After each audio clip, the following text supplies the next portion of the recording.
তো hello friends, আমি Sandeep and আপনারা দেখছেন লার্নিং দুনিয়া 2.0 ইউটিউব চ্যানেল।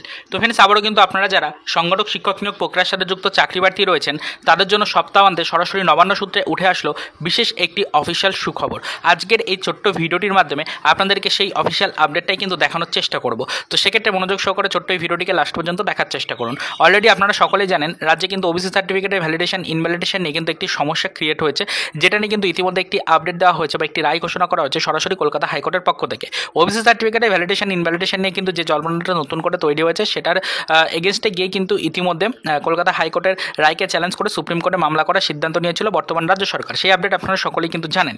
তবে আমাদের কিন্তু ইতিমধ্যে কলকাতা হাইকোর্টের যে রায় রয়েছে সেই রায়কে চ্যালেঞ্জ করে সুপ্রিম কোর্টে মামলা করা যাচ্ছিল না, তার কারণ ইতিমধ্যে কিন্তু সামার ভ্যাকেশন চলছিল সুপ্রিম কোর্টে। সো সামার ভ্যাকেশনের পরবর্তীতে গিয়ে অবশ্যই কিন্তু নতুন করে মামলা হয়েছে বলে খবর উঠে আসছে এবং বিশেষ সূত্রে সেই আপডেট রিলেটেড কিছু কপি কিন্তু আমাদের কাছে এসে পৌঁছেছে। অলরেডি সুপ্রিম কোর্টে যে মামলাটা হয়েছে তার ডায়েরি নাম্বার থেকে শুরু করে তার ডিটেলসগুলো আমাদের কাছে এসে পৌঁছেছে। তাই আজকের এই ভিডিওটির মাধ্যমে সেই আপডেটটা আপনাদেরকে দেখানোর চেষ্টা করবো এবং ডায়েরি নাম্বার থেকে শুরু করে অবশ্যই ডেটগুলো এবং কেসের টাইমগুলো কিন্তু ফ্রেন্ডস আপনাদেরকে একটু দেখিয়ে দেওয়ার চেষ্টা করবো, যাতে করে আপনারা বিষয়টা জানতে পারেন যে আপনাদের পরবর্তীতে যাতে এই কেসের স্ট্যাটাস চেক করতে গিয়ে কোনো সমস্যা না হয়। এবং অবশ্যই কিন্তু ফ্রেন্ডস আপনারা বুঝতেই পারছেন যে রাজ্যের প্রতিটি ডিপার্টমেন্টের প্রতিটি নিয়োগ প্রক্রিয়া কিন্তু নির্ভর করে রয়েছে এই ওবিসি সার্টিফিকেট সম্পর্কিত কেসের ওপরে।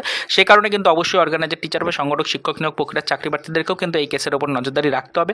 দীর্ঘদিনের প্রতীক্ষার এবার কিন্তু অবসান হতে চলেছে।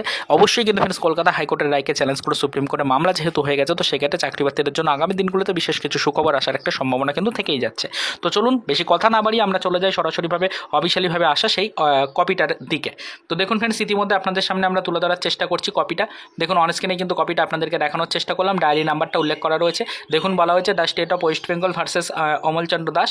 পরিষ্কার করে কিন্তু ডিটেলসটা উল্লেখ করা রয়েছে। কেসের ডায়েরি নাম্বার এখানে দেওয়া রয়েছে 27287 অফ 2024। তার নিচের দিকে চলে আসলে যদি আপনি দেখেন তাহলে ডায়েরি নাম্বারটা আরও একবার উল্লেখ করা রয়েছে এবং ডায়েরিটা কত তারিখে ফাইল হয়েছে সেটাও দেখুন উল্লেখ করা রয়েছে।